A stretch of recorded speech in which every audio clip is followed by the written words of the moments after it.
Ladies and gentlemen, boys and girls, it's me, Vivs here from Slide Nerd. In this video, I'm going to talk about the swipe to refresh layout in Android.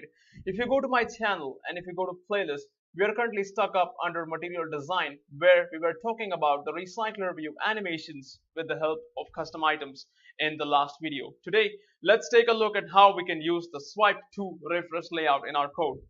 Okay, so first step, how does it look? This is what the swipe to refresh layout looks like. You have a list, you pull down the list, there is this progress bar that pops up, and there is a method called on refresh that is triggered in your activity or fragment. Inside that method, you determine whether you want to load new data or not. So let's take a look at the documentation a bit. Here you go, it says have an on refresh listener, which is given right here. If you open this listener, you will notice that there is a single method called on refresh. It says classes that wish to be notified when the swipe gesture correctly triggers a refresh should implement this interface. In other words, you are responsible for determining whether you want to actually load new data or not. If you don't want to load new data, you want to cancel the progress bar, you can do so by saying set refreshing false. If you want to show the progress bar, you can say set refreshing true. So the next question that you should ask yourself is, do I need to get this layout in my app? Now everyone jumps around saying, hey, pull to refresh list view, pull bottom, pull top, go side, go right, whatever they do. The question you need to ask yourself as a good developer is, do you really need this in our app? And let's take a look at how we can judge that. If you remember the fragment box office where we load all the movies in the background, the feed for that looks like this. It was discussed in the earlier videos. If you notice the feed, there is no symbol of any date or time. Now, of course, there is the release date over here, but that's not what I'm talking about. I'm talking about when this item was added into the feed, and that is the data which is missing here. So a swipe to refresh layout is perfect for those feeds which have a timestamp on them. Let me get more clear by giving you a better example, and this is from Facebook Graph API. Here I'm loading the feed for a particular page from Facebook, and if you notice at the bottom there is a created time here and an updated time here. Now this indicates when that post was made on Facebook or when it was last updated on Facebook on that particular page. Swipe to refresh layout is perfect for those feeds where there is a created time or an updated time in the feed. So let's try and understand a practical use of this swipe to refresh layout in the terms of a dynamic feed like the Facebook one. Here, if you notice a created time, it says 2015 0310. Now this simply means 10th March 2015. So if you go down further and you scroll down, you notice that there are several other posts on that same date, but not this one, which says created time is 2015 8th March 2015. So you see there are several posts on 10th and there are several posts on 8th. So if the user loads your app on the 8th of March and then he downloads the data that belongs to 8th of March. Now if he goes and opens the app again on the 10th of March, what you want to do is load all those posts that have occurred between 8 and 10, that is 9 and 10, that is those 2 days. You got to find out those feeds only and load them up, and that is how you can actually use the swipe to refresh layout in a real app. But like I said, in our movies app there is no information about updated time or created time. Therefore all we can do is implement a dummy swipe to refresh layout to just show you guys how things work. So coming to the layout of our fragment box office, the swipe to refresh layout can have a single child. So let's make sure that that child is this recycler view where we load the movie's data. So there you go. I have added my swipe to refresh layout, which is having the width of match parent and height of match, and I have given it an ID and placed my recycler view exactly inside that swipe refresh layout. I've ensured that they perfectly match up in terms of height and width as per the documentation given there back on Google. So going back to our code, all we have to do is a bit of editing to get this thing to work. So coming back to our code, I have my swipe refresh layout variable initialized at the top. At the bottom, in the on create view method, I have created the object from our XML. Now what I want to do is add a refresh listener to this layout so that we get a notification whenever the refresh is triggered.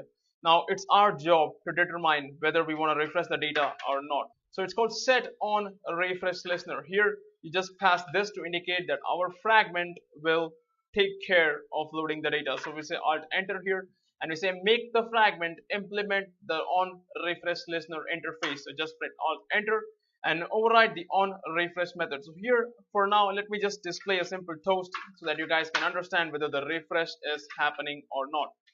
There you go, it's on refresh. So at this point, let's run the app and find out what happens. So there's our app running. Hopefully that will work with the swipe refresh as well. We go back to the second tab where we load the movies, and whoa, I saw that. Take a look at this. This is the swipe to refresh that says on a refresh over here. Does it happen at the bottom? Let's find out. We go all the way to the bottom down there. Did you notice that the progress bar is still showing here? And in fact, it will continue to do so as long as you don't go there and hide it. The idea is very simple. From here, you start an async task or volley with some kind of callback. Once you download the data in the post execute or after volley's callback has been triggered, what you want to do is call set refreshing false to hide the progress bar once again. So that's the basic idea why the progress bar is still visible. So let's fix this. Now, since our app doesn't really have timestamps, the worst thing that we can do with our app is to download the entire JSON feed once again when the user triggers a swipe. Now again, I repeat, if this is the app that you're going to make where you're going to download the whole data again, you don't need a swipe to refresh layout for that. So consider getting rid of this. So in my case, we have a task load box office movies async task, which I showed you in the earlier videos, where there is a listener, which is basically our fragment box office itself, that implements this listener called box office movies loaded listener. And we already launched this task once inside the on create view method, where we checked whether the database was empty, and if yes, we simply loaded new data from the internet. We are going to do it once again inside the on refresh method. So here I'm going to say new task box office movies, pass the callback as this, and I'll say execute over here, and we don't need to pass any parameters to that async task. Now inside the on box office movies loaded is I'll receive the data that is loaded through the async task. But remember that this method will be called two different times. Once when we are trying to refresh with a swipe to refresh layout, other time when we are actually trying to load data because the database was empty. So we are going to have an if condition here to determine whether we triggered this method because of a swipe to refresh. And that can be done very simply by saying if. We're going to say if swipe to refresh layout dot is refreshing. Now this indicates whether the swipe to refresh layout has actually been triggered. So if that is the case, then what we want to do is hide the progress bar by saying set refreshing equals to false over here. And we don't have to worry about updating the adapter because the adapter is already updated at the bottom here inside the on box office movies loaded method. See what happens when you write modular code, everything works automatically. So let's run the app and try to figure out whether our swipe to refresh is actually loading the data completely or not.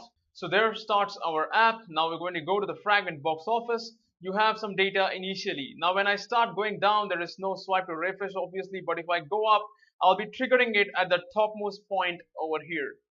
Now right now when I pull down, there you go, that's the swipe to refresh, the async task will be triggered, new data is loaded in front of you. But as you saw, that's loading the entire same data once again, which is pretty redundant. But I showed you just for the purpose of making you guys understand how a swipe to refresh can be used with an async task.